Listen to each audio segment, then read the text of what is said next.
con la primera diapositiva. Antonio, por favor. En realidad, creo que la primera parte con respecto a las modalidades del tipo de enseñanza, eso lo tenemos súper claro. No está de más enfatizarlo. Hay tres tipos o hay tres modalidades. Obviamente la presencial, donde los estudiantes pues asisten de lunes a viernes en horario completo al colegio, siempre que no excedan el aforo, que hasta ahora y por lo pronto es de 1 metro de distancia entre las personas y con los protocolos de bioseguridad. ¿Qué pasa si en mi escuela no puedo cumplir con este requisito por situaciones de aforo, porque no tengo dónde más poner a mis estudiantes? Tengo que irme a una modalidad semipresencial, donde voy a combinar pues las clases a distancia con clases presenciales, pero durante los 5 días de la semana, ¿no? A partir de las características y las condiciones propias de cada colegio, ¿sí? Lo importante es que apuntemos en la medida de lo posible y juntar todos nuestros esfuerzos para poder llegar a una presencialidad. Eso es lo prioritario, ¿no? Y además es lo que el Minedu también nos exige. Salvo que no se pueda, deberíamos ir a una semipresencialidad. Y en los únicos casos excepcionales y justificados en los que tengamos que ir a una modalidad a distancia, pues será si es que de pronto, por condiciones epidemiológicas en la región, porque no tiene que ser para todos, pues nos manden algún tipo de cuarentena, cosa que vemos bastante poco probable, o para aquellos estudiantes que presenten algún tipo de comorbilidad, aquellas que están asociadas al tema de la COVID-19, ¿no? Entonces, eso es importante tenerlo súper claro. Y en ese sentido, vamos a recalcar algunas de estas modificaciones que ha tenido la norma. La principal o una de las primeras notorias es que ya el inicio de clases no se da entre el 1 y el 14 de marzo, sino que puede darse hasta el 28 de marzo como máximo para que las instituciones puedan dar inicio a sus clases, ¿no? Los estudiantes no están obligados a presentar carnet de vacunación ni a vacunarse, aunque se recomienda y se espera pues que las escuelas sensibilicen mucho a las familias sobre este tema. Lo que no ocurre con los adultos, es decir, con los profesores, personal administrativo y todos los que tengan que asistir a laborar a la institución, tienen que presentar su carnet de vacunación, eso sí. El tema del aforo, que en la resolución 531 era de la distancia dependía de 1,5 metros entre estudiante y estudiante, se reduce a 1 metro, eso permite que pues el aforo aumente y algunos colegios más puedan optar por una presencialidad completa, ¿sí? Y bueno, el uso de la doble mascarilla o la KN95 como principal medida de bioseguridad. Entonces, esas son algunas de las recomendaciones o de las modificaciones, mejor dicho, que vamos a ver que son bastante notorias, ¿sí?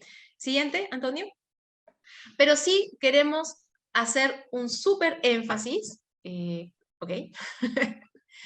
En que la modalidad a distancia es solamente excepcional y justificado. Paloma, ¿eso qué significa? Que nosotros, como directivos de la escuela, tenemos que comunicar a los padres de familia que si su hijo o su hija no presenta ningún tipo de comorbilidad asociada a la COVID-19, hay una lista de esas enfermedades que están relacionadas con la diabetes, con la obesidad, con el EPOC, algún tipo de dificultades respiratorias. Entonces, no te adelantes tanto, Antonio, por favor. Perdón, mi máquina se ha medio reído. Ya. Acá estamos demostrando que no se puede hacer multitasking. Entonces, solamente en esos casos y con la debida justificación es que el estudiante individualmente puede optar por esta modalidad a distancia, lo que no significa pues que el aula, el grado, no pueda continuar con la presencialidad. Eso implica o significa que el docente de esa aula pues tendrá que hacer algún tipo de clase híbrida, tener en cuenta algunos recursos que se han utilizado en los 2 años previos en la virtualidad para trabajar con estos estudiantes, sin tratar pues de perder el vínculo que sea necesario, ¿no? Entonces, es importante recalcarlo porque no basta con simplemente, va a ser un reto, decir, bueno, este estudiante, que si es que lo justificó, significa que tiene que demostrar algún certificado médico, ¿no? Alguna documentación, no basta solamente con lo que los papás puedan mencionar. En la escuela tiene que velar porque este o estos estudiantes también puedan acceder, pues, al desarrollo de sus competencias, a un acompañamiento socioemocional y todo lo que brindamos como escuela educativa, ¿no? Como institución educativa, ¿sí? Y ojo que es la norma, es decir, si alguna escuela que está en la capacidad o en la potestad de ir a la presencialidad no lo cumple, hasta podría ser denunciada al objeto. Siguiente, Antonio. Bien, algunas disposiciones también han cambiado respecto, por ejemplo, al consumo de los alimentos, ¿no? Esta era una de las principales limitantes en la resolución anterior y que hacían que al tratar de que los estudiantes no consuman alimentos en la escuela, solamente nos daban 4 horas cronológicas de presencialidad. Esto ha cambiado. Los estudiantes pueden ingerir alimentos en la escuela, en espacios abiertos, manteniendo una distancia de 2 metros, siempre y cuando los traigan de sus casas. No está permitido, pues, la venta de alimentos en kioscos, cafeterías, comedores, tampoco pueden utilizar, compartir utensilios, ¿no? Entonces, por un lado, nos da una gran ventaja porque podemos acceder al horario completo, pero por otro lado, también es un reto porque tenemos que hacer un acompañamiento de repente, ciertas recomendaciones a los papás, a las familias, sobre qué tipos de loncheras, qué tipos de snacks deben llevar los estudiantes, cómo vamos a acompañar y supervisar este proceso, ¿no? En escuelas más grandes es un poco más difícil todavía, ¿sí? Recordar que de todas maneras la higiene respiratoria es importantísimo, el uso de la mascarilla, la cual se puede retirar al momento de comer, ¿no? Siempre que ya se esté en el espacio abierto, lavarse las manos antes y después del consumo de alimentos, especialmente antes, ¿sí? Y al terminar hay que colocarse nuevamente la mascarilla. Esto implica que tenemos que tener personal, ¿sí? Que esté supervisando estos espacios con una cantidad de estudiantes que una persona pues, pueda cubrir, ¿no? Entonces, implica ciertas modificaciones a nivel de gestión, por ejemplo, cuántas personas cuidan el recreo, los tiempos de comida, etcétera, etcétera, ¿ya? Ahora, ¿qué sucede cuando trabajamos por burbujas, ¿no? Tenemos los salones, tratamos de que no se junten, no se mezclen, los profesores vayan a la menor cantidad de salones posibles. ¿Qué pasa si surge que algún miembro del colegio presenta síntomas de coronavirus, ¿sí? O convive, ¿no? Tu esposo o los papás, ¿sí? Tienen síntomas o algún diagnóstico confirmado. Entonces, esta persona debe ir a cuarentena. ¿Qué nos decía la resolución anterior? Que debía ir a cuarentena por 14 días. Hoy la resolución dice que de acuerdo a la cantidad de días que establezca el MINSA. Ahora vamos a ver cuál es esa cantidad de días dependiendo de las características y condiciones de la persona, ¿sí? Eh, eh, entonces, las clases, tanto sean presenciales o semipresenciales, se suspenden solamente en el aula donde se ha encontrado ese caso confirmado de COVID, no con los casos sospechosos, no cuando hay un caso confirmado de COVID, este estudiante tiene que ir al periodo de cuarentena, que ya no son 14 días, y el aula, bueno, mejor dicho, el aula completa tiene que hacer esta cuarentena, ¿sí? Eso incluye estudiantes, profesores y cualquier personal que haya estado en contacto, el auxiliar, etc. Una vez que se cumple con este periodo de cuarentena, se reanuda el servicio educativo para toda esa burbuja, ¿sí? Pero esto es importante porque la cuarentena o la suspensión de las clases solamente es frente a casos confirmados de COVID, ya no solamente con los sospechosos también, ¿sí? ¿Podemos pasar a la siguiente diapositiva, Antonio, por favor? En ese sentido, vamos a compartir para los que no lo tengamos muy claro, porque hay diferentes periodos de cuarentena dependiendo de las condiciones de cada uno, ¿sí? ¿Qué es lo que el Ministerio de Salud ha planteado? También sabemos que con la variante Omicron se han reducido los días de cuarentena. ¿Qué sucede con los pacientes de acuerdo a las características? Si es un paciente con síntomas, a partir del día en que empiezan los síntomas, esa persona debe realizar 10 días de cuarentena. Pero si esa persona tiene su vacunación completa, incluyendo las 3 dosis, además no tiene comorbilidades y es menor de 60, entonces la cuarentena es de 7 días. Es la mitad de lo que había antes. Eso está bastante bien, ¿sí? Eso es para pacientes con síntomas, ¿no? Un estudiante que llega con síntomas al colegio, entonces iniciamos nuestro protocolo. ¿Qué tenemos que hacer? Si tuviéramos que mandar a cuarentena, si se detecta que es confirmado el caso y tenemos que ir a cuarentena, ya sabemos entonces cuántos días tienen que ser, ¿sí? Si se trata de pacientes asintomáticos, lo cual también esto aplica especialmente para el personal que trabaja en la escuela, que también es importante tenerlo en cuenta, ¿sí? Son 7 días para aquellas personas que no tienen factores de riesgo, es decir, que son menores de 60 años, que no tienen comorbilidades, ¿sí? En general, ¿sí? Y el plazo se cuenta, ya que son asintomáticos, tiene que ser desde que tiene una prueba positiva, ¿no? Sea PCR o antígeno, 7 días. Y en el caso de que no seas tú, sino es alguien que vive en tu casa, ¿sí? Si tú tienes la vacunación incompleta o tienes factores de riesgo, puede ser entre 7 y 5 días, dependiendo de si te haces o no una prueba molecular. Entonces, 7 días, si eres una persona que no tiene la vacunación completa, tiene factores de riesgo, pero si al tercer día de estar en contacto con esta persona que vive contigo, que dio positivo, a partir del tercer día te haces una prueba molecular, tu cuarentena, y sale negativo, tu cuarentena se reduce a 5 días. Y lo mejor es que para personas que tienen vacunación completa y no presentan factores de riesgo, el hecho de que en tu casa alguien esté con COVID no significa que tengas que aislarte. Entonces, eso es un gran alivio por un lado, porque, por ejemplo, profesores que, no sé, su esposa, su hijo, no sé, dieron positivo al COVID, no necesariamente tienen que aislarse, ¿sí? Siguiente, Antonio, por favor.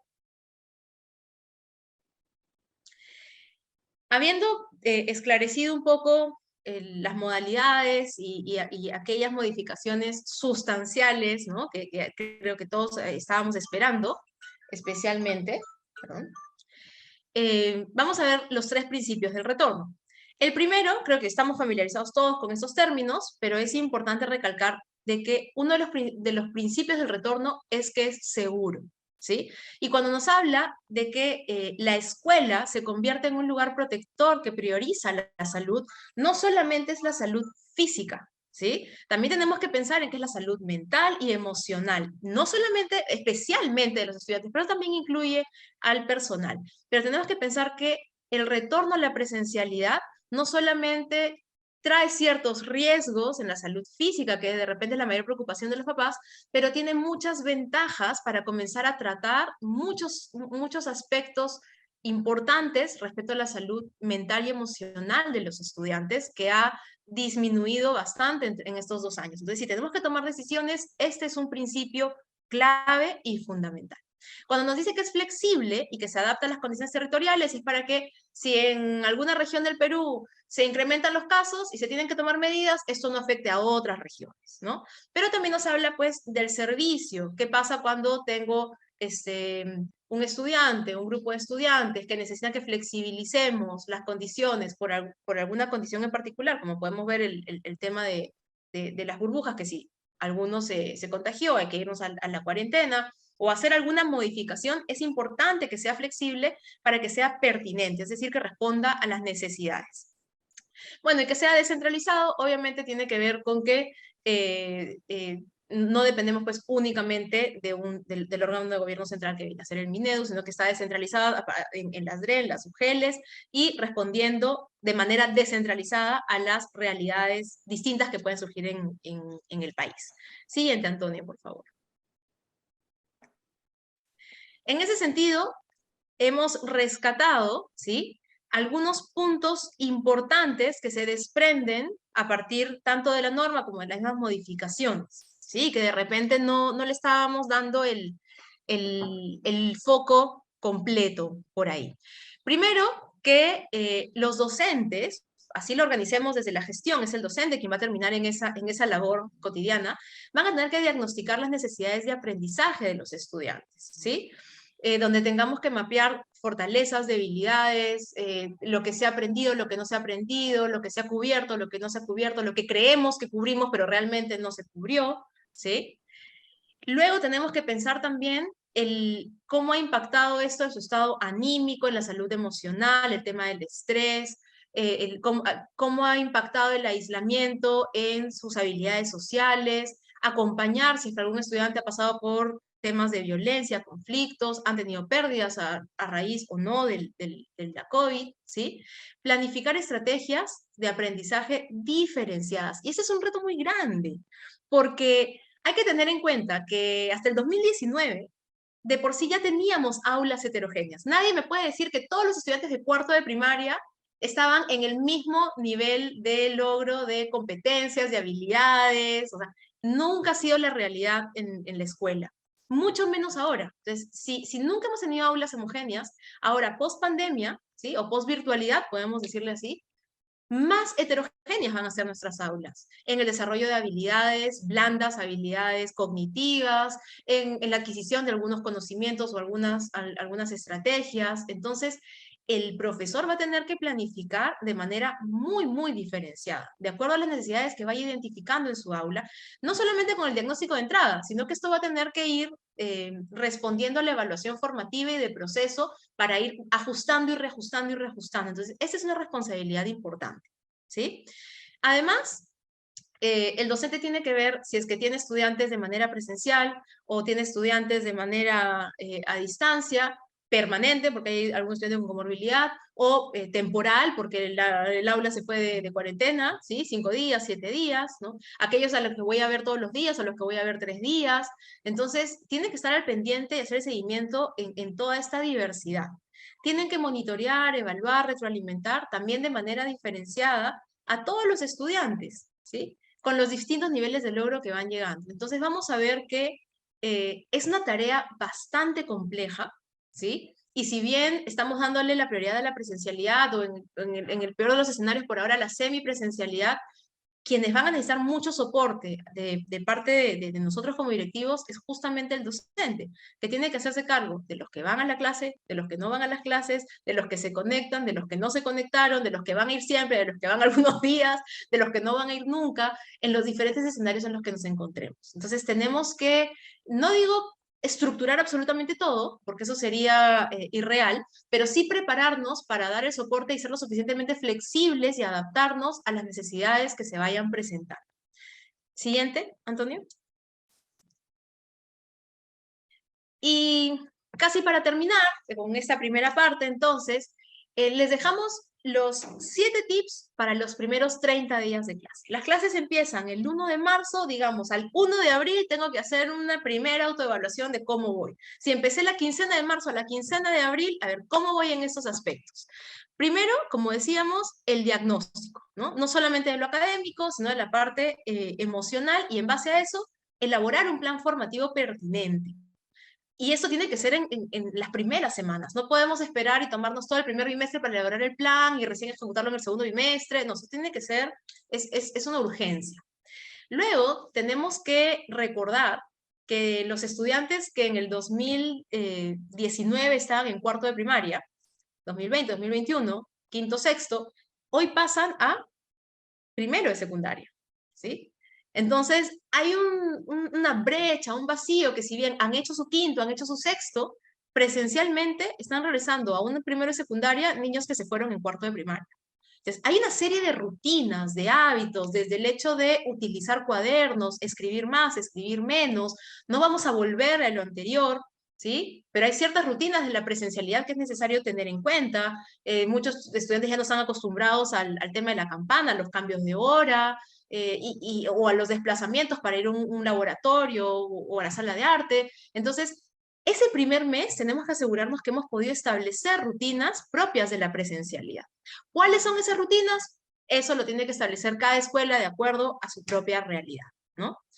Luego está el tema de los protocolos de bioseguridad. Va a ser un dolor de cabeza y nos va a agotar completamente, y tener en cuenta que la resolución nos dice que nos van a ir supervisando periódicamente si estos protocolos de bioseguridad no se vuelven parte de la cultura, de la comunidad, ¿sí? Si al final del mes tenemos todavía que estar diciendo, súbete la mascarilla, no te la quites, lávate las manos, párate más lejos, entonces eso va a ser, o sea, si en el primer mes no lo hemos cumplido, va a ser más difícil establecerlo como parte de la cultura. Tenemos que apuntar nuestros esfuerzos a que este primer mes se vuelva parte de la cultura. Si luego se flexibiliza, en buena hora, pero por lo pronto entender que no solamente tengo que hacerlo, sino que es importante para mí y para la comunidad, ¿sí? Hacerlo. Porque no solamente es que yo me contagie, sino que de repente yo soy asintomático, llegué, contagié a otra persona, salta el bicho y nos vamos a cuarentena todos. Entonces, entender que esto es el bien común.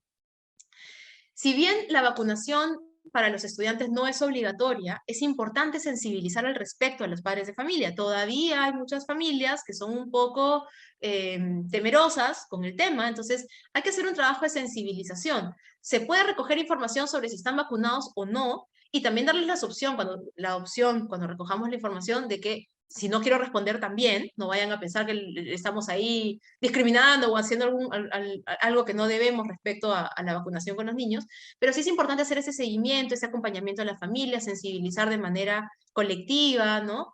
para lograr pues que el 100% de nuestra comunidad educativa llegue a la vacunación, que ya está demostrado que nos va a permitir justamente tener mayor o mejor respuesta frente a un posible contagio, ¿no? Y aquí viene algo importante. El 2020, en marzo, nos agarró así, sin estar muy preparados, ¿sí? Y muchos de los mayores problemas que tuvimos en la escuela fue la comunicación, especialmente con los padres de familia, ¿no? Entonces, ya no solamente tenemos que elaborar, tenemos que ya tener listo un plan de crisis y saber ejecutarlo, ¿no? O sea, comunicar asertivamente es uno de los pilares para manejar la crisis.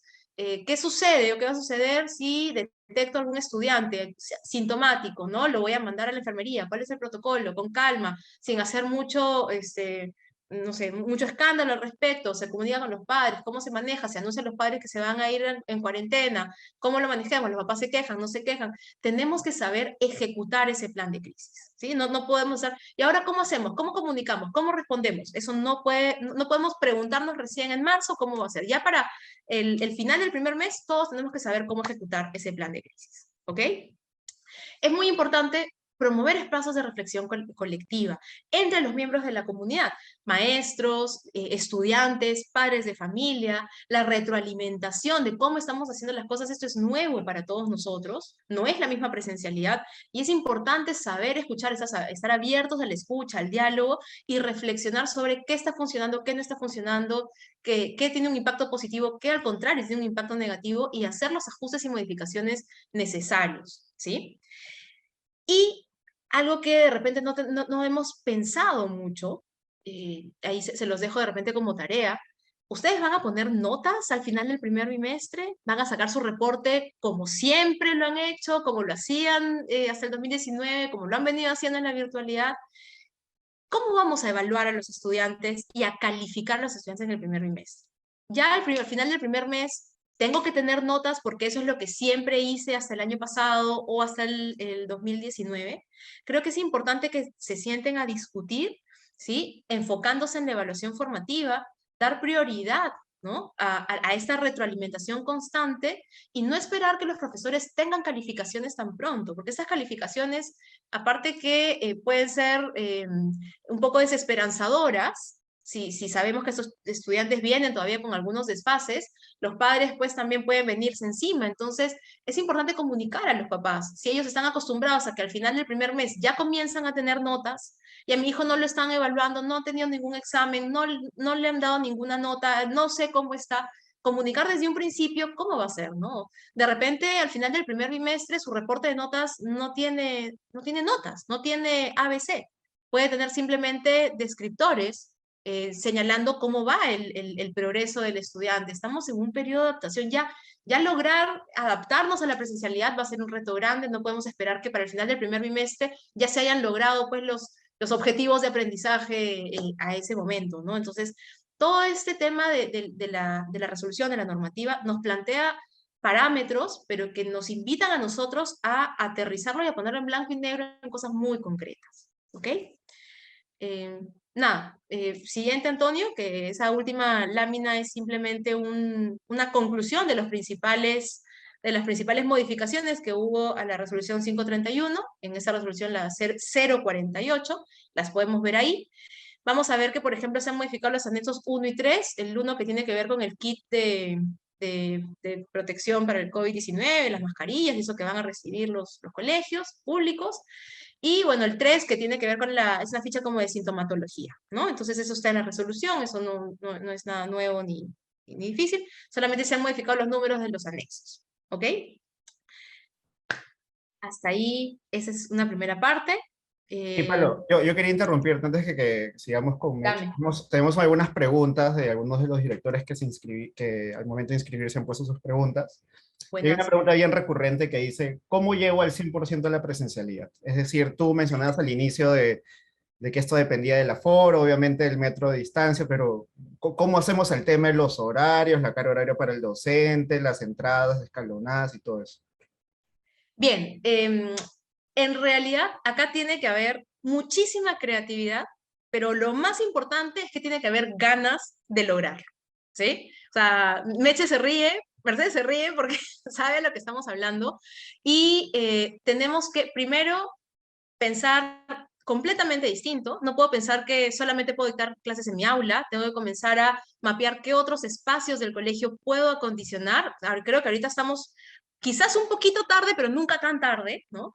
Se pueden hacer los acondicionamientos necesarios, no todas las escuelas van a poder llegar a este tema del aforo, pero sí es importante plantear y mapear qué es lo que se puede hacer, pensando en todos los espacios disponibles, de repente quizás en horarios partidos si fuera necesario, ¿no? Pero lo primero es eso, ¿no? Mapear todas las áreas disponibles y comenzar a reestructurar esos espacios. Por ejemplo, se me ocurre, si en prekinder no te alcanza el aforo porque tienes carpetas, vamos, en las aulas de prekinder quizás pueden trabajar sin carpetas, sin mobiliario, porque no necesariamente necesitas mesas y sillas, porque los niños en prekinder trabajan por rincones, puedes plantear otro tipo de formas, y tu aforo que de repente con carpetas era pues de 12 niños sin carpetas o con un rincón de carpetas nada más para cuando tengan que trabajar con mesas se convierte en 16, ¿no? Entonces, se trata un poco de eso, de ver espacios, de ver con qué recursos cuentan. Es obvio que no todos van a poder llegar a la presencialidad, pero también hay que tener en cuenta que estas normas, en el mejor de los escenarios, van a ir flexibilizándose cada vez más. ¿Qué pasa si para mayo ya no es el metro de distancia? Lo quitan, porque ya menos de un metro dudo que pongan, ¿no? Entonces, nuevamente te vas a ver en la tarea de, uy, ahora sí puedo ir a la presencialidad, voy a volver a hacer horarios, voy a volver a cambiar todo. Entonces, si el esfuerzo lo puedes hacer ahora y luego relajarte un poco, cuando mejoren el tema de las condiciones, en buena hora, ¿no? Es a lo que se apunta. No podría dar una fórmula para todas las escuelas porque no es la misma realidad, pero es un poco la idea. Pensar distinto, apuntar a eso, ¿no? Mercedes, no sé si tienes otra, porque ahí te veía que estabas como que sí. Sí, es que he recogido muchas experiencias de varios colegios, ¿no? Para qué es lo que han estado proponiendo y veía que un colegio del estado que tiene que regresar y que es un colegio bien pedido, ENATE, lo que ha hecho es sus patios los ha convertido en aulas con carpas de defensa civil, bien, ha hecho grupos pequeños en eso y ha solicitado con la municipalidad utilizar el parque y ese va a ser su patio, ¿no? Entonces, a raíz de esto se lo comento yo a otra directora y la otra directora me dice, es que yo tengo un parque frente al colegio, habla con la municipalidad porque en la norma indica que puedes solicitar ayuda a la De la comunidad, comunidad, ¿no? la comunidad, Entonces, claro. otras personas, otros colegios lo que han hecho es, ni siquiera es un prefabricado como aula, sino las pérgolas, pero han cerrado con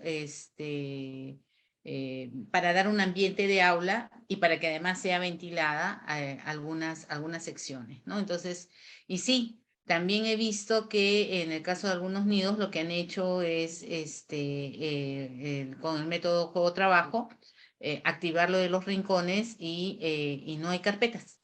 Y no hay carpetas. Sí, eso sí, ese es un chip totalmente disruptivo, ¿no? Y No solo he eso, ¿no? O conocido sea, tú colegios que puedes, sí, ¿ah? Que no sí, o tienen sea, carpetas en los nidos, me refiero, ¿no? sí, Sobre todo claro. en 3, 4 años, 5 años, ¿no? Que trabajan con otras metodologías. Puedes hacer, por ejemplo, horarios diferenciados de recreo para que tus patios, o sea, los puedas utilizar en diferentes horarios, horarios diferenciados para los snacks, la mitad de la clase come en un espacio, la otra mitad en otro espacio. Sí tienes que apoyarte mucho de auxiliares. O sea, ahí sí tenemos que replantear mucho las responsabilidades que le damos a los docentes porque van a estar un poquito sobrecargados en ese sentido y tenemos que aligerarlos en otros, ¿no? El tema de los ingresos escalonados, eso también es un poco más complejo porque cuando los estudiantes tienen hermanos en diferentes grados, para los papás no es muy conveniente pues que ingresen a horas muy distantes, pero sí se puede plantear ingresos pues con 15 minutos de diferencia, ¿no? Porque la idea es simplemente que no se aglomeren en las puertas, igual con las salidas, ¿no? pero en general es bastante manejable y hay que tener en cuenta que eso no va a ser exitoso el primer día de clases, ¿no? O sea, hay que estar preparados y a eso nos referimos con los planes de crisis. O sea, los van a decir, ah, el primer día fue así, fue así. O sea, es algo a lo que todos nos vamos a tener que acostumbrar y nosotros como escuela tenemos que tratar de dar la contención, mantener la calma y asegurar que las indicaciones son lo más claras posibles, ¿no? Para que se puedan cumplir. Solo en la línea de lo que dices, Paloma y Meche, creo que el reto es el esforzarse, ¿no? El querer hacerlo, porque obviamente implica, creo que un montón de creatividad, implica un montón de esfuerzo, porque es armar distintos horarios. Bueno, yo no soy educador, pero entiendo toda la gestión, incluso por la parte de los administradores, de conseguir carpas, etc. Implica hacerlo. Ahora, acá hay una pregunta bien interesante, es, ¿qué pasa con los estudiantes, con los papás que no van a mandar a sus hijos?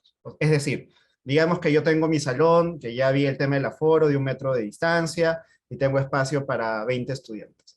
Pero de ese salón, digamos, quinto A, tengo un aforo de 20, solo hay 10 familias que quieren mandar a sus hijos. Es decir, 10 estudiantes que no van a ir a presencial. ¿Qué se hace en ese caso? A ver, la norma es clara respecto a lo que se debe hacer.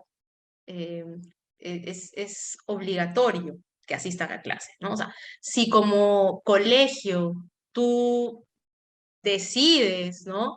Mantenerlos en virtualidad porque te parece que es importante que los chicos no pierdan la educación, es una cosa, pero en realidad la norma exige que los estudiantes asistan de manera completamente presencial. Entonces ahí sí tendríamos que afinar el procedimiento específico, no me quisiera aventar a la parte legal, de repente lo podemos afinar específicamente, pero creo que sí lo deberíamos como escuela comunicar, por lo menos, ¿no, Mercedes? A la UGEL estos casos y específicamente cómo se procedería después es un poco complejo, es bastante nuevo, ¿no?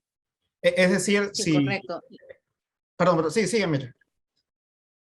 La sanción no solamente viene por no informar por parte del colegio, ¿no? Sino por quedarte callada y sobre todo omitir una norma que te está diciendo que la obligatoriedad del retorno es, ¿bien? Y solamente en el caso de comorbilidad es que un estudiante podría dejar y con su constancia médica pertinente, ¿no? Entonces, el colegio está obligado a informar. Sí. Y los Una padres pregunta. están obligados a enviar a sus hijos, ¿no? En todo caso ya En, es un tema más complicado. en la normativa sale las excepcionalidades con el tema de comorbilidad, hay una lista sumamente exacta. Y en caso el estudiante no pueda asistir a clases, o sea, no tenga ninguna de estas comorbilidades, entiendo que se le pone falta y así va acumulando las faltas y se le termina retirando al colegio. ¿Cómo es la figura así en la praxis? Yo creo que en este caso los padres de familia hacen algunas cosas por falta de información, ¿no? Entonces, ya después cuando hablemos de la plataforma Simon, vamos a darnos cuenta de algunas cosas que tenemos que hacer previo a llenar esa plataforma y que asumo que ya lo hicieron porque el primer envío fue el 31 de enero, ¿no? Entonces, ahí había que enviar una encuesta y en esa encuesta había que enviar la información, la norma, resaltar la parte de la norma que precisamente habla sobre este tema, ¿no? Sobre la comorbilidad y los casos excepcionales y la excepcionalidad, ¿no? Entonces, en ese caso, los padres ahora con esto están completando y se les ha pedido, bueno, se les pide que envíen el documento que acredite lo que están diciendo, ¿no? Porque igual, el colegio lo que tiene que hacer es informar y tú lo informas no solamente al Simon, porque al Simon lo informas como cantidad, pero al UGEL y al MINSA lo tienes que informar con nombre y apellido, ¿no? Entonces, porque después te van a hacer la supervisión. También es el tema de los matriculados a principio de año, ¿no, Mercedes? O sea, tú tienes en sí Así aquí es. una cantidad de estudiantes que deberías, o sea, que pertenecen supuestamente a esa institución, deberías tenerlos matriculados, si no los papás no los matriculan, ahí también se observa y se comunica.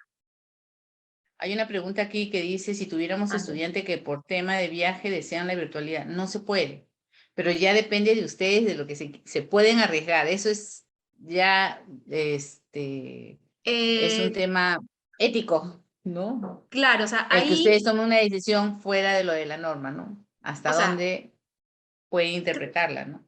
exacto, es la interpretación de la norma, pero también es lo que siempre hemos hecho y poner siempre el bien del estudiante, ¿no? O sea, a ver, la pregunta es, hasta el 2019, cuando un estudiante se iba de viaje y faltaba clase, ¿no? O sea, y el colegio no es que le puede decir no viajes, ¿sí? Algunas veces los estudiantes muy responsables decían, bueno, puedo presentar mi trabajo, ¿no? Se lo puedo mandar por correo al profesor, etcétera, etcétera. Entonces, si el colegio de buena fe quiere mantener algún tema de vínculo virtual con el estudiante, asincrónico o sincrónico, o si va a hacer la clase híbrida, porque ya tengo las cámaras instaladas en las clases desde el año pasado y lo puedo aprovechar, sí, pero no es que la escuela esté obligada a eso, y creo que sí es importante que, es una recomendación, como escuelas establezcan una política hacia hacia sus padres, si no eso se va a convertir en el pan de cada día, ¿no? Y no, antes eran los casos excepcionales, los chicos que viajaban y perdían clases una semana o 3 días, ¿no? Pero eso se va a convertir en lo cotidiano y ustedes tienen que preguntarse si eso es algo que les beneficia a los estudiantes. Entonces, lo mismo, ¿no? O sea, tengo cita médica. Antes yo me acuerdo que los papás sacaban estas médicas por la tarde, ahora las sacan en la mañana y el estudiante se conectaba al teléfono. Entonces, como escuela, ustedes sí tienen que plantear una política bien clara hacia afuera para que los papás sepan en qué circunstancias sus hijos pueden tener los permisos, qué se les va a dar, qué no se les va a dar, o simplemente es una falta y se tendrán que poner al día, ¿no? No es que no puedan darles recursos, pero no puede ser lo cotidiano, ¿no? Y ahí hay que tener mucho, mucho cuidado. Buenísimo. Vamos a continuar ya con la segunda parte de este conversatorio. Por favor, si bien nos han hecho sus preguntas al inicio de la inscripción, pueden poner sus preguntas también en el chat. La idea es justo poder conversar y poder absorber sus dudas y ayudarlos en este retorno a clases. Bien, buenas tardes. Bueno, yo ya he estado participando, pero igual no quería dejar de saludarlos a todos. A mí creo que me ven con bastante frecuencia, algunos directores más que otros, pero por ahí estamos siempre en contacto, ¿no? ¿Cuál será el nivel de confianza de los padres de familia de acuerdo a los protocolos de bioseguridad, ¿no? Y esto es recién, este dato es recién salido, lo ha hecho Datum Internacional este año. Creo que ha sido hace una semana, ¿no, Toño? Sí, ha sido entre esta semana En sí, esta esta semana. semana, Ajá, ajá. ¿sí? Y lo que te dicen frente a la pregunta, ¿confía o no confía en que se cumplirán los protocolos de bioseguridad en el colegio donde acudirán sus hijos para recibir sus clases presenciales? Hay un 50% que sí confía, pero hay un 42% que no confía y un 3% que no sabe, no opina, no dice nada, ¿no? En un colegio privado, el 56% sí confía, un 42% no confía y un 2% no sabe, no opina. Bien, entonces esto me permite reflexionar y quisiera que ustedes también vean que los padres de familia tienen desconfianza, pero a la vez también están exigiendo, y yo no sé si a ustedes les pasa lo mismo en estos procesos de admisión que en estos momentos muchos colegios lo tienen, preguntan, ¿y cuántas veces a la semana va a ir mi hijo? ¿Va a ir todos los días? ¿Va a ir 3? ¿Va a ir 4? Bien, o sea, hay un nivel de confianza o de desconfianza, pero a la vez también hay una necesidad de los padres de familia porque han sido 2 años, ¿no? Que incluso alguno de ellos ha tenido que dejar de trabajar por un tema de poder acompañar a sus hijos en este proceso de educación virtual. Siguiente, por favor. Y esto está asociado con la plataforma Simon porque la plataforma Simon nos pide exactamente esto. O sea, la plataforma Simon lo que pide es recoger información justo sobre estas condiciones de bioseguridad, ¿no? Y sobre todo las medidas que tú estás haciendo como director de tu colegio para la prevención, aquellas que las estás implementando dentro de tu institución educativa ¿Para qué? Para prestar un servicio educativo semipresencial solo en el caso que tú puedas demostrar que no tienes muchos más ambientes y no tienes el aforo, y la presencial, que es el máximo que tú tienes que como institución velar e intentar hacerlo, ¿no? Entonces, la plataforma Simon es un método de recolección de toda esta información y además se da en una periodicidad. Siguiente, por favor. Esta periodicidad, que ya hemos pasado la primera fecha, de enero a febrero, el director que tiene que hacer 2 registros. Quiere decir que 2 veces tiene que ingresar y completar la información que va llenando, que va culminando. La primera se venció el 30 de enero y la segunda se vence este 28 de febrero, ¿no? Un especialista va a venir a verificar lo que pusiste tanto en la primera fecha como en la segunda fecha. Entonces, en la primera fecha, cuando uno llena la plataforma, no necesariamente tienes que tomarlo como que tengo que completar todo y tengo que decir al pie de la letra lo que me piden. Tú llenas lo que tienes, pero eso te permite justo hacer una autoevaluación de tu escuela en relación a esta información que debes de subir, a estos protocolos de bioseguridad y medidas de seguridad, ¿bien? Y te vas a ir dando cuenta, me falta esto, o me falta lo siguiente, ¿no? Esto previo al inicio del año escolar. Pero cuando ya inicias el año escolar, en marzo, el director tiene que hacer un registro. Bien, nuevamente ingresa a la plataforma. ¿Por qué? Porque ya en marzo incluso, como tienes hasta el 28 de marzo, de repente algún horario no te falló, o sea, no coincidió con lo que tú querías, un recreo no coincidió, o no era el adecuado, le habíamos puesto 15 minutos y realmente tú te das cuenta que eso no funciona y le tienes que dar 20 minutos, quiere decir que lo que tú propusiste en febrero, ya cuando estás metido en el campo de batalla, por decirlo así, recién te vas a dar cuenta que vas a validar tus protocolos, tus horarios, tus aulas, los vas a validar. Es más, recomiendo hacer un simulacro, ¿no? Entonces, con esta información, el especialista otra vez viene y te hace una visita de verificación, ¿bien? Entre el 1 y el 14 de marzo. Y están mandando, yo sé que algunos colegios de aquí ya han recibido incluso visitas tanto de UGEL como de Indecopi, porque ambos están asociados mucho en este tema de las condiciones de la prestación del servicio que le estamos ofreciendo a los estudiantes, ¿no? Y ya luego, durante el desarrollo del año escolar, de abril a diciembre, contemos, el director va a tener que llenar 9 registros, 9 veces tendrá que ingresar al CIMO y no importa si vuelves a marcar lo mismo, ¿bien? Porque no hiciste nada más, pero si cambiaste, modificaste, si de repente incluso salió otra norma y ya no dicen que sea 1 metro de distancia, sino que ya se reduce este aforo, ¿no? Se reduce el espacio, perdón, de distancia entre un estudiante y el otro, y de repente la parte de alimentación ya no es 2 metros de distancia, sino de repente dicen 1 metro de distancia, también te tienes que adaptar a todos estos cambios, pero la diferencia está que durante estos 9 registros, ¿no? Durante estas 9 visitas a la plataforma Simon y llenar y completar, solamente vas a tener 2 visitas de verificación. Y ojo, no necesariamente son presenciales, muchas de ellas son virtuales porque te van a pedir que hasta que con un celular indiques dónde está, si arreglaste lo del baño, si hiciste la ventana donde hacía falta,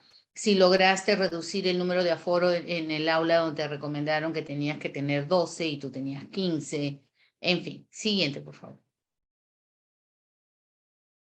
Y esto es, ¿no? Los que ya llenaron, para los que ya llenaron, esto no es nada nuevo, no le tengamos miedo a la plataforma Simon, ¿no? Creo que después del SARES, el SARES fue mucho más difícil que el Simon, ¿no? Los que hemos llenado estas plataformas.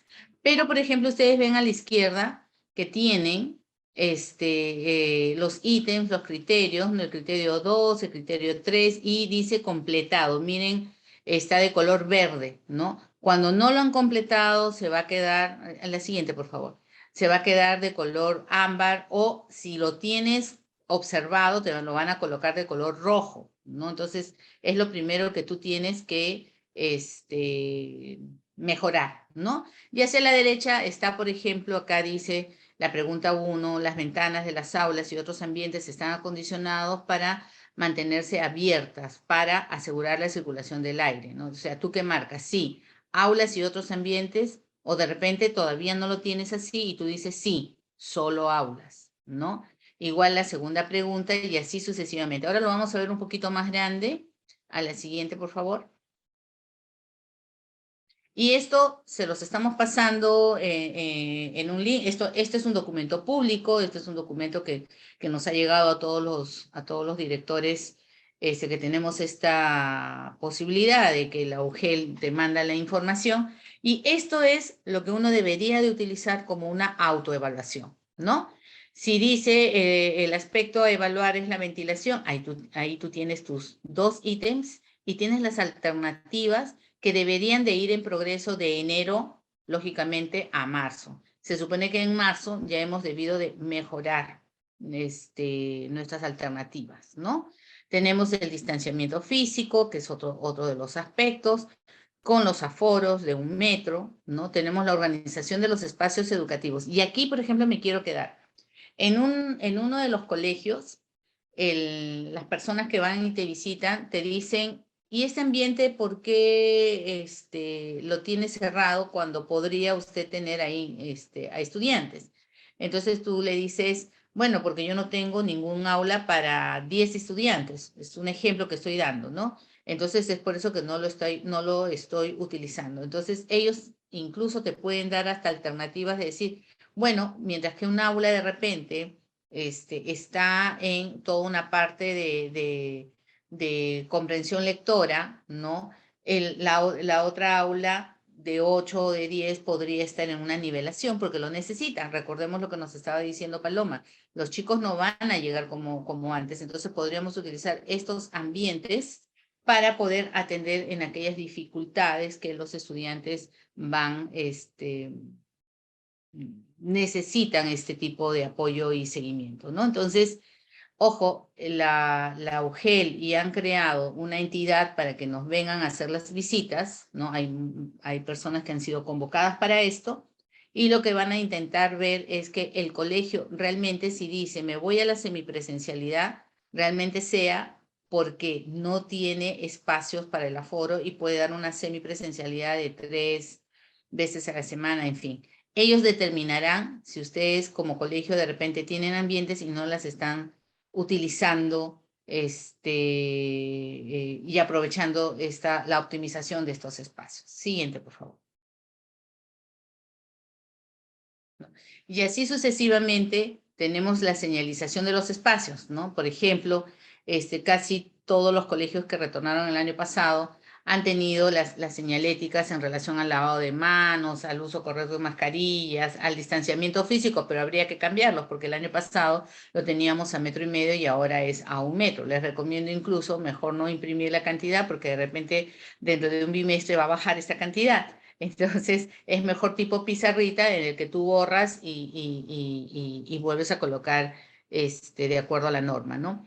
Pero, por ejemplo, el año pasado no pidieron como señalética el tema de la ventilación natural adecuada, ¿no? No lo pidieron como señalética, este año lo están pidiendo, por lo menos el año pasado no estaba dentro de los criterios obligatorios. Ahora sí, ¿no?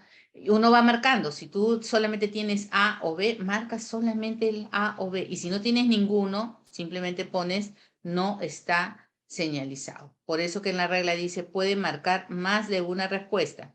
Si no cuenta con ninguna señalización, marcar la opción no está señalizado. Y no hay que tener miedo si solamente tenemos A o B. Lo que sí es que tenemos este tiempo que nos queda, ¿no? A febrero, que el 28 de febrero es la última fecha, ¿ya?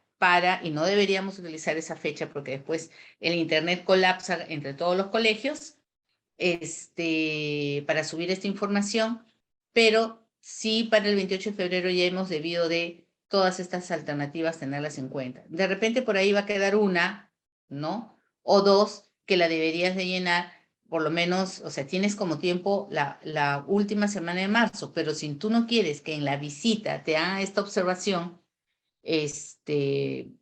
tienes para repararlo la primera semana de marzo, ¿no? Siguiente, por favor. Y así sucesivamente ustedes van a tener que esta ficha, que ahora la tienen ustedes colgada en el drive de Cala y que la pueden utilizar, es para que hagan ustedes una autoevaluación en relación a la plataforma SIM. ¿Qué debe monitorear el director de la institución educativa? Y ustedes se van a dar cuenta, Meche, pero todo se repite. Sí, previo al inicio del año escolar, las condiciones de bioseguridad y dentro de estas, la ventilación, el distanciamiento físico, la organización de los espacios, que es donde está dando más el tema de las sanciones que podríamos tener como colegio y la señalización, ¿bien? Así como la estación de lavado o desinfección.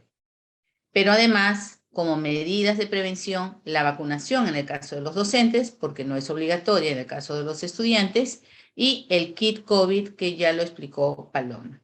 Una vez que inicias el año escolar, ¿qué tienes que hacer? Lo mismo, continuar con las condiciones de bioseguridad, con todo lo que acabo de mencionar, pero en las medidas de prevención ya no solamente tienes la vacunación y el kit COVID, sino los protocolos de bioseguridad. Por eso que Paloma mencionaba en un inicio, pues que no vamos a retornar directamente para hacer clases. Tenemos que contextualizar la situación y volver el protocolo de bioseguridad como una cultura viva de la escuela. Y luego, durante el año escolar, nuevamente, continuamos con el tema de las condiciones de bioseguridad. Todas son las mismas, no debemos decaer, ¿no? Debemos continuar con todo este trabajo, las medidas de prevención, y se supone que ya no le vas a dar tanto énfasis a la vacunación. Sin embargo, el seguir motivando la motivación sobre la vacunación es importante, sin la obligatoriedad, porque no podemos obligar a los padres de familia, ¿no? Que no nos pase, yo no sé si ustedes llegaron a ver TikTok, que venía y estaba el profesor, el personal de seguridad, una persona más adicional, ¿no? Tomando la temperatura, desinfectando todo. Pasó una semana, 2 semanas, ya el vigilante se quedaba solo, ¿no? Y al mes, mes y medio, los chicos miraban si había alguien, no había nadie, ya pasa tú solo nada más, ¿no? Entonces, no hay que decaer, ¿no? En este monitoreo. En la cultura yo creo que debería de quedar, porque es un tema también de salud. Siguiente. ¿Qué nos llevamos? Llevémonos 7 claves de seguridad. Cumple con los protocolos. Lo que hemos pasado, el haber retornado del año pasado, y lo digo por experiencia, porque yo también a veces me juntaba demasiado con la otra persona para poder conversar, y tienes que tener metido el protocolo en tu vida diaria, ¿no? Entonces, el protocolo del distanciamiento, todos los protocolos que como colegio ustedes han institucionalizado. Sonríe con los ojos, por más que tengamos mascarilla, ¿no? Podemos hablar ese lenguaje de los ojos, el vincularnos con los estudiantes, el decir un hola, pero moviendo los ojos, que le dé vida a la otra persona con la que haces contacto, ¿no? Sonríe con los ojos. Da contención a tus estudiantes en esa parte, no, ojo, no estoy diciendo que vayan contra la autonomía, sino una contención. Los niños van a regresar asustados. Imagínense ese niño de primer grado que estuvo 4 años, 5 años al lado de un familiar en casa. Ese niño de primer grado de repente no hizo ni siquiera el nivel inicial. ¿Cómo van a llegar? Con miedos, con temores, ¿bien? El año pasado veíamos que muchos han llorado o han querido regresarse a la casa, ¿no? Un niño de tercer grado de primaria es como que si lo hubiéramos dejado en primer grado de primaria, ¿no? Incluso hoy día que entrevistaba a una profesora, y yo le decía, ¿regresaste el año pasado? Y me decía que sí. Yo le decía, ¿qué fue lo más difícil? que los niños, es como que si regresionaras, los niños no saben ni siquiera cómo pedir las cosas. ¿Por qué? Porque en casa la mamá estaba al lado, le daba las respuestas de lo que tenía que dar o le alcanzaba todo lo que el niño estaba necesitando. El niño no sabe pedir tampoco las cosas. Conoce los números de emergencia. No todo, o sea, si tú tienes un protocolo de bioseguridad, lógicamente tienes un diagrama de flujo. ¿A quién llamas primero? ¿Con quién te tienes que comunicar primero? No todo es, si salvo que en tu protocolo sea que con la primera que se tiene que comunicar es con la coordinadora, ok. Si es con la coordinadora, bueno, este es tu protocolo. Pero que tengan los números de emergencia y que no en ese momento digan, tengo este caso y no sé a quién llamar, y llamo a la primera que se me puede ocurrir en ese momento. Preguntar salva vidas. Preguntar qué debo de hacer, o sea, así demuestre que no me sé el protocolo y que no lo leí, no importa, pero preguntar salva vidas. ¿Qué hacer con una niña que de repente está estornudando y veo que tose demasiado? ¿Qué debo de hacer? ¿La voy a dejar? Tengo dentro de mi protocolo que enviarla a enfermería, tengo una zona COVID, hay que hacerle el triaje. ¿Qué es lo que tengo que hacer? Preguntar salva vidas. Enciende tus alertas. Otra de las preguntas que siempre les hago a las profesoras, ¿qué has aprendido en estos Vicky, 2 últimos años? A Vicky, observar, vamos. a mirar, ¿no? Tengo Observar sobre todo qué es lo que está sucediendo con tu estudiante, no solo en lo académico, ¿no? No solo en los protocolos, en lo emocional, con quién juega, con quién no juega, con quién sale, con quién comparte.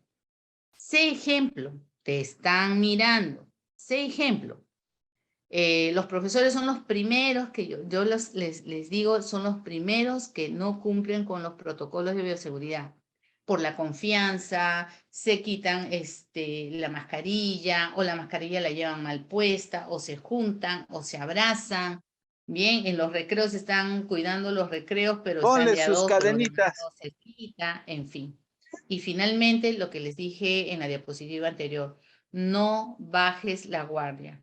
Ten ahí con cualquier programa que tú quieras poner de tipo policía escolar, programas Chasqui, que no sé si lo habrán escuchado, pero no bajes la guardia. Pongámonos tarjeta roja, pongámonos tarjeta amarilla, trabajemos con el semáforo, pero no bajes la guardia en relación al cuidado de los protocolos.